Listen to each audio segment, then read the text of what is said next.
Selamat pagi saudara-saudaraku.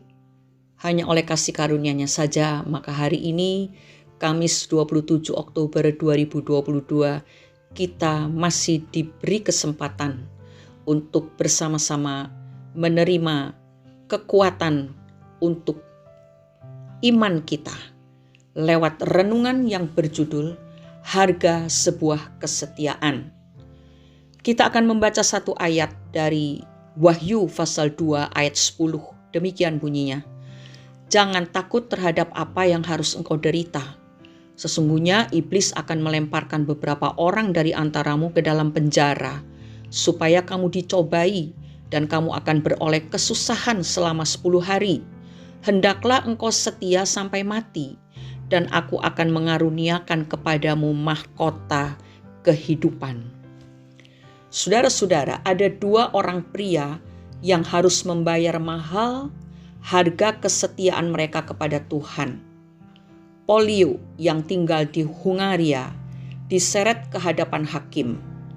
Hakim itu mengajukan pertanyaan, "Siapa namamu? Apakah engkau orang Kristen?" "Ya," jawabnya. "Apa tugasmu?" tanya hakim lagi. "Aku adalah kepala pembaca Alkitab di gerejaku. Aku bertugas membacakan firman Tuhan kepada jemaat," jawabnya. Pengakuan Polio menyebabkan ia dihukum mati dengan cara dibakar pada tanggal 27 April tahun 304. Ratusan tahun kemudian, seorang Kristen bernama Roy Orpin dari Selandia Baru menjadi misionaris.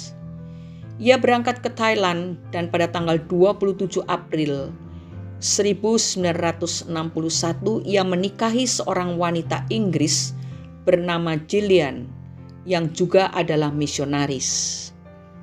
Dalam resepsi pernikahan, pasangan ini berduet menyanyikan lagu Calvary. Mereka melalui tahun pertama pernikahan mereka dalam ancaman bahaya dari pihak para penentang Injil. Mereka tinggal di pondok di sebuah desa di Thailand, dan waktu itu kekerasan semakin memuncak, khususnya di Asia Tenggara. Ketika Gillian hamil, Roy menjadi takut dan ia merasa tidak tenang. Beberapa saat kemudian, Gillian pindah ke sebuah kota di mana terdapat rumah sakit misionaris, sementara Roy, suaminya, tinggal di desa untuk bekerja bersama orang-orang Kristen di sana. Naas, beberapa orang perampok muncul, mengambil barang-barang berharga milik Roy dan menembaknya. 4 hari ia bertahan, dan sebelum meninggal, ia meminta kepada Gillian agar mereka menyanyikan sebuah lagu yang sebagian liriknya berbunyi seperti ini. "Yesus, aku beristirahat di dalam sukacitamu. Aku menemukan kebesaran dalam hatimu yang penuh kasih."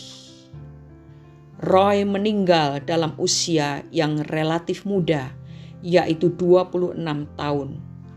Usia pernikahan mereka pun belum mencapai 13 bulan.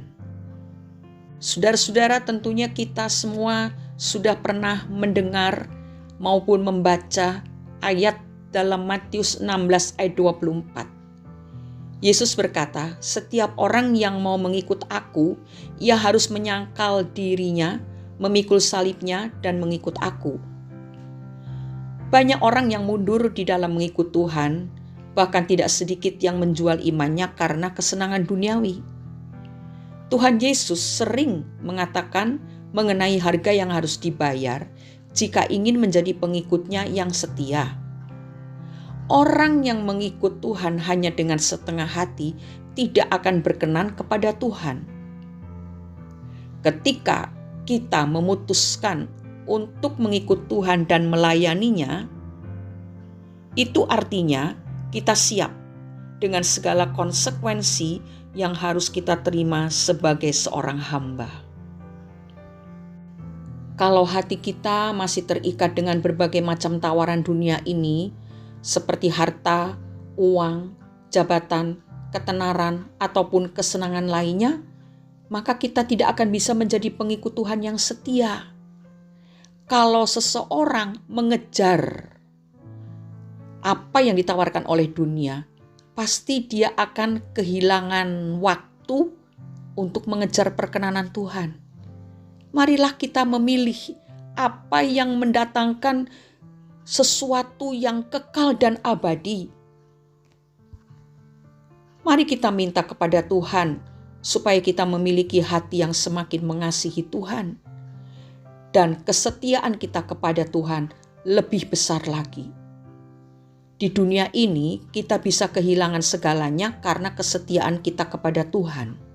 Tetapi jangan pernah lupa bahwa kemuliaan yang akan kita terima tidak dapat dibandingkan dengan apapun di dunia ini. Matius pasal 16 ayat 25 dan 26. Karena barang siapa mau menyelamatkan nyawanya, ia akan kehilangan nyawanya. Tetapi barang siapa kehilangan nyawanya karena aku, ia akan memperolehnya. Apa gunanya seorang memperoleh seluruh dunia tapi kehilangan nyawanya? Dan apakah yang dapat diberikannya sebagai ganti nyawanya? Mari kita renungkan hal ini.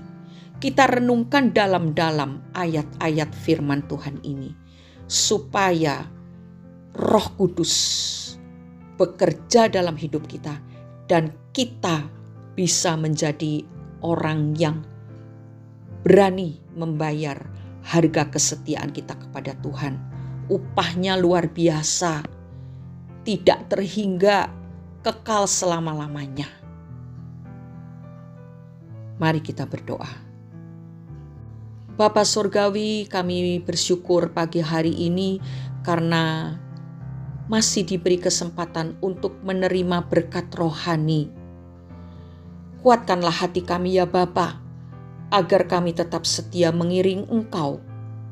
Karena kami percaya janji-Mu, bila kami rela kehilangan nyawa bagi Tuhan, maka kami akan menerimanya kembali di dalam kehidupan yang kekal. Kami menerima mahkota kehidupan yang abadi. Itu yang kami rindukan.